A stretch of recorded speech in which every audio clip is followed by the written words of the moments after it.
Assalamualaikum warahmatullahi wabarakatuh. Halo teman-teman semua, kembali lagi dengan saya Preti Fitriasari.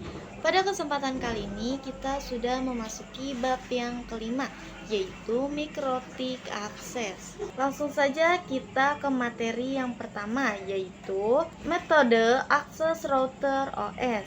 Nah, untuk dapat mengakses baik dengan real device ataupun router OS yang kita install di PC ada berbagai cara.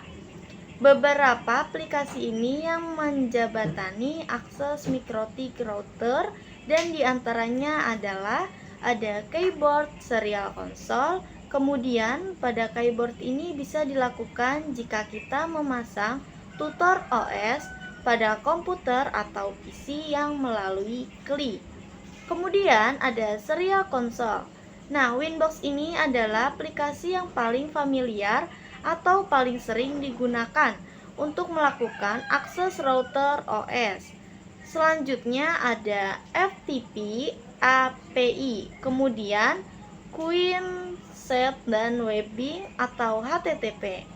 Kemudian ada MAC Telnet, kemudian ada Local Mailbox, terminal menu, kemudian bisa juga menggunakan mikrotik app sendiri. Nah, untuk mikrotik app sendiri ini bisa diinstal pada Android ataupun iOS. Kemudian yang kedua yaitu akses router part menggunakan Winbox. Cara yang paling mudah dalam mengakses dan mengkonfigurasi router mikrotik adalah dengan menggunakan Winbox atau Real Device.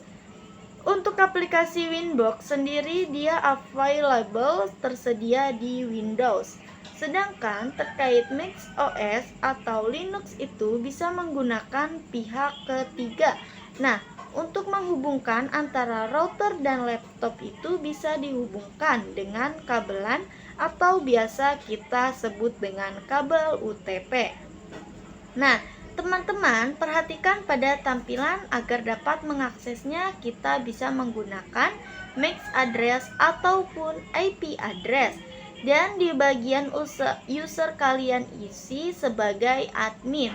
Lalu untuk di bagian password bisa dikosongkan saja.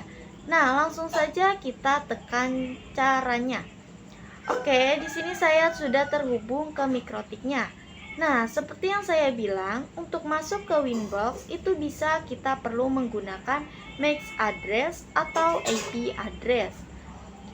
Nah, di sini saya menggunakannya MAC address atau untuk IP-nya ini masih kosong.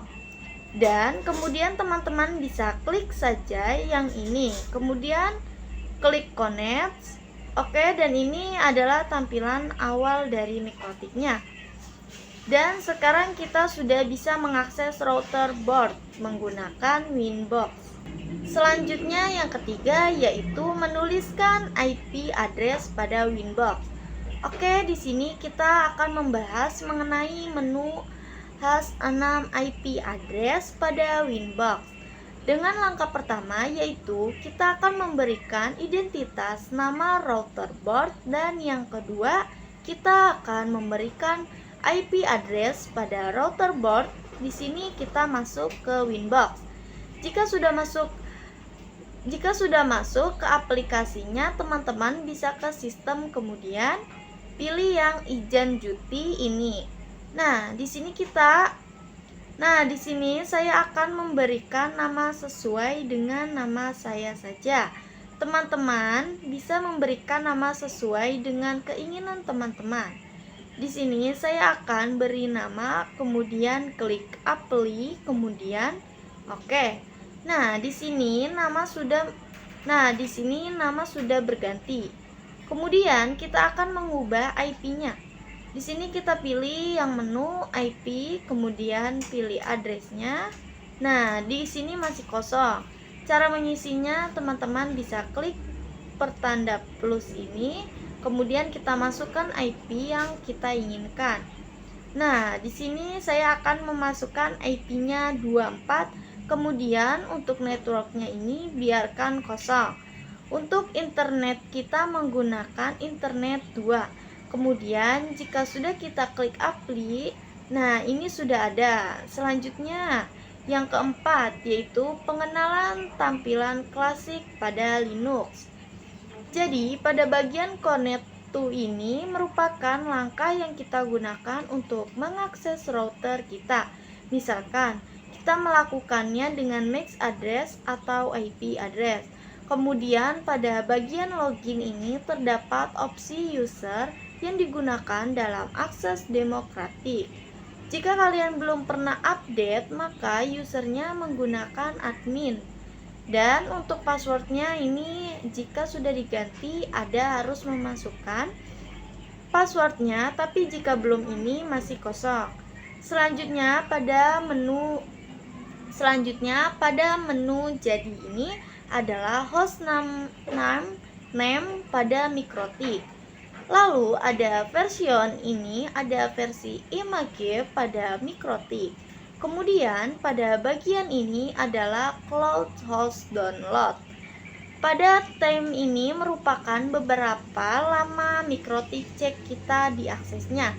Dan kita bisa lanjut pada apa tampilan ketika kita berhasil terkonek. Pada bagian atas adalah informasi login yang sudah saya sebelumnya sebutkan. Nah, ini ada versi Windows, kemudian versi IP, atau kemudian ini option inbox gitu. Di bawahnya terdapat menu session yaitu untuk menyimpan session, dan pada bagian dashboard terdapat banyak sekali menu. Yang pertama ada menu undo dan redo dan save mode, dan undo dan redo save mode yaitu untuk mode remat. Akses terdapat juga session, ada update untuk beberapa lama waktu router kita diakses. Lalu ada memori atau RAM pada router.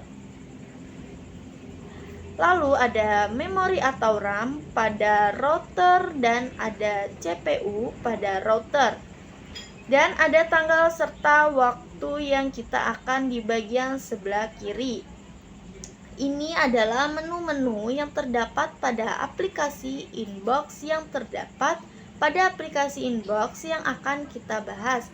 Yaitu bahas satu persatu, yang dimulai dari Quick Shot, dan Quick Shot ini digunakan untuk konfigurasi beberapa menu utama dalam satu layar seperti IP address, DHCP, Network, wireless, dan seterusnya.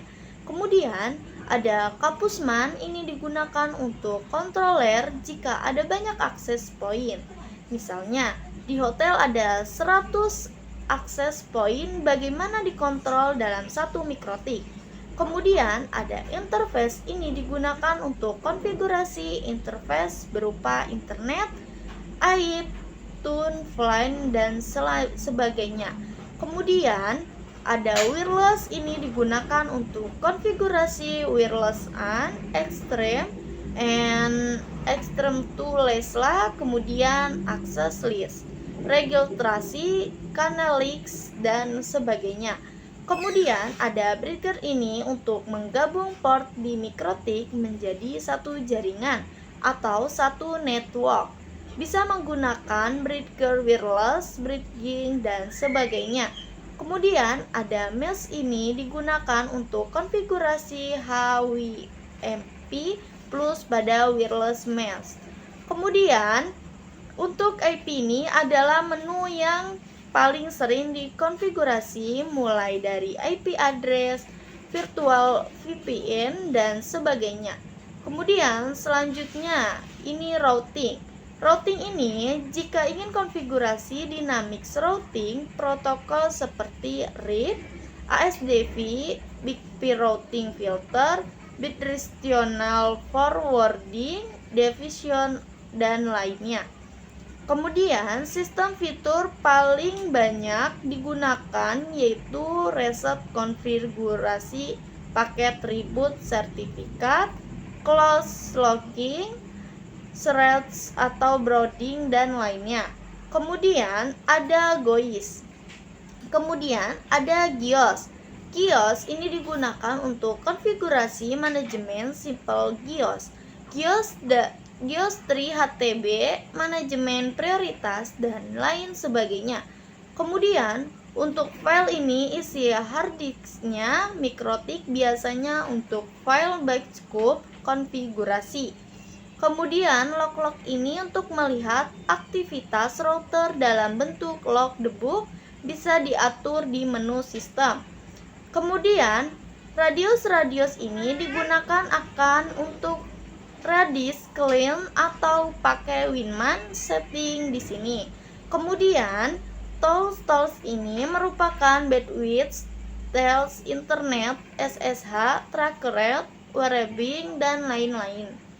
Kemudian untuk no terminal ini jika Anda ingin konfigurasi mikrotik menggunakan terminal.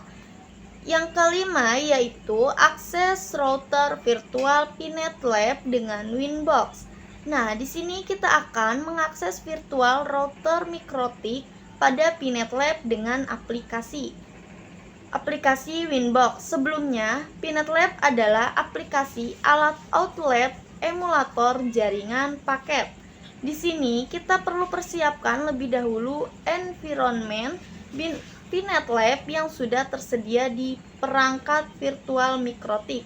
Kita juga persiapkan untuk aplikasi inbox-nya dan kita akan melakukan koneksi antara IP dan router virtual milik mikrotik menggunakan Winbox.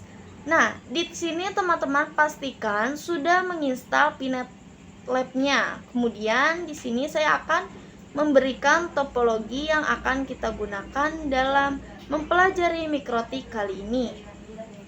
Nah, di sini kita tambahkan perangkat mikrotik dengan klik kanan, lalu pilih node.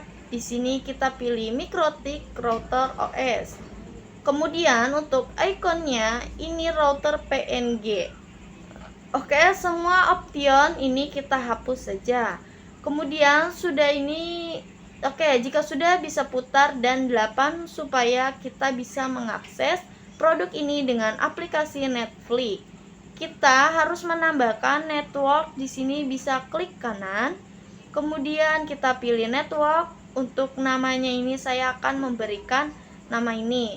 Kemudian untuk depannya ini ada banyak sekali tipe mulai dari Cloud 1 sampai dengan Cloud 9 dan sebagainya. Nah, jika untuk manajemen cloud nanti kita akan mendapatkan IP privat tipe C yaitu dengan IP 192.168.sekian. Kemudian untuk CloudNet CloudNet ini nanti kita akan mendapatkan IP tipe yang 10.10.sekian. Nah, kemudian di sini saya akan menggunakannya manajemen cloud saja. Kemudian kita save. Jika sudah ini kita hubungkan mikrotik dengan ISP-nya di sini kita save. Nah, kemudian untuk dapat terhubung ke Winbox itu, teman-teman bisa buka terminal di mikrotiknya, yaitu dengan cara klik 2 kali pada mikrotiknya. Nah, ini kita login. Loginnya ini menggunakan nama default yaitu admin, kita enter. Kemudian untuk passwordnya kita kosongkan saja. Nah, ini untuk tujuan versi The Server license ini saja 0. Kemudian ini teman-teman mau membuat password, menggantikan password atau tidak. Jika tidak, bisa kemudian jika sudah dituliskan IP address-nya yang didapatkan berapa dengan komen IP address print. Nanti jika kita sudah ketikkan komen IP address print itu, nanti akan keluar berapa IP yang kita dapatkan melalui DHCP. Nah, di sini untuk IP address-nya ini bisa langsung kita merasikan pada Winbox. Di sini sudah otomatis ada ya. Nah, ini kemudian kita bisa klik saja. Kemudian untuk langsung saja kita klik connect. Oh ya, untuk passwordnya karena tadi saya masih kosong jadi dihapus saja kan. Oke, jadi seperti ini tampilan dari mikrotiknya. Selanjutnya yang keenam adalah Web feeds adalah metode akses router yang bisa digunakan untuk mikrotik yang berbasis halaman. Browser web feeds diperkenalkan sejak router OS versi 5 dengan fungsi yang sama dengan Winbox. WinWebX ini support IPv4 dan IPv6, juga support HTTP dan HTTPS. Dari Webix ini juga dijadikan alternatif dari Winbox. Nah, untuk akses router buat via web klik ini bisa dengan mematikan IP router pada browser atau dengan http://2 kemudian masukkan IP. Nah, untuk tampilan halaman browser webklik itu teman-teman bisa lihat gambar itu. Kemudian cara menggunakan website kita harus terkonfigurasi terlebih dahulu IP-nya pada mikrotiknya. Jadi kita akan menggunakan IP address yang kita dapatkan secara dinamis pada topologi dari ESP. Yang ketujuh adalah quit set. Jadi, OS versi 5.15 telah diperkenalkan menu baru, yaitu menu Quick Set. Pada menu ini dapat digunakan untuk konfigurasi router secara lebih cepat. Maka dari itu settingan dasar router dalam satu tampilan saja dan hanya dapat digunakan pada mikrotik super wireless. Quick dapat diakses melalui inbox ataupun website. Yang kedelapan adalah telnet dan SSH. Jadi, remote access telnet dan SSH ini merupakan mata pelajaran yang digunakan juga dalam mengakses router is based on terminal command interface. Nah, untuk mengakses telnet dan SSH kita perlu terkonfigurasi terlebih dahulu. Ambil alamatnya pada laptop seperti tadi. Nah, jadi akses router via teks atau CLI dapat dilakukan melalui SSH, telnet konsole, terminal box, dan terminal web. Telnet dan SSH juga digunakan untuk running scripts atau ketika akan mengakses router dengan keterbatasan bandwidth. Untuk perbedaan keduanya secara umum adalah toilet ini bisa dikatakan dia kurang aman, sedangkan SS-nya dia lebih aman. Agar dapat mengakses browser bisa aman terhadap kejahatan toilet, maka bisa menggunakan aplikasi VPN lain seperti VPN dan lain sebagainya. Untuk prakteknya, di sini saya akan menggunakan aplikasi Putih. Untuk Putih ini menggunakan IP address-nya dari internet. Kita masukkan saja IP-nya seperti ini. Kemudian kita klik open. Untuk warnanya ini by default. Di sini kita bisa login saja. Masih admin namanya. Kemudian di sini kita sudah bisa mengakses dengan Putih. Di sini teman-teman bisa ketikkan saja telnet, kemudian masukkan IP yang dari Pinet jika sudah mengetikkan IP-nya. Kemudian untuk port defaultnya itu 23. Jadi kita ketikkan port 2 ini 23. Kemudian kita enter. Di sini kita login sebagai admin, kemudian untuk passwordnya ini dikosongkan saja. Kalau sudah diganti ditentukan passwordnya apa. Oke, di sini sudah berhasil untuk mengakses dengan komen yang terakhir, yaitu konsep serial console. Serial console adalah metode yang bisa digunakan untuk mengakses internet. Grounded OS serial console sendiri ini adalah cara digunakan untuk mengakses internet ke router OS serial console sendiri. Ini adalah cara lain untuk teramat di router. Dengan cara ini juga kita dapat melakukan troubleshooting jika tidak diremat pada Winbox.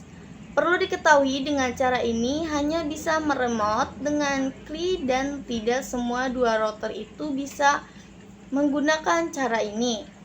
Jadi hanya beberapa router saja yang bisa tersedia port konsolnya. Nah, pada gambar di samping ini adalah contoh dari port konsol dan kabel serial konsol. Jadi, serial konsol digunakan apabila kita lupa atau salah telah mendisable semua interface pada grafik. Serial konsol juga dibutuhkan saat kita menggunakan net install Ramadan.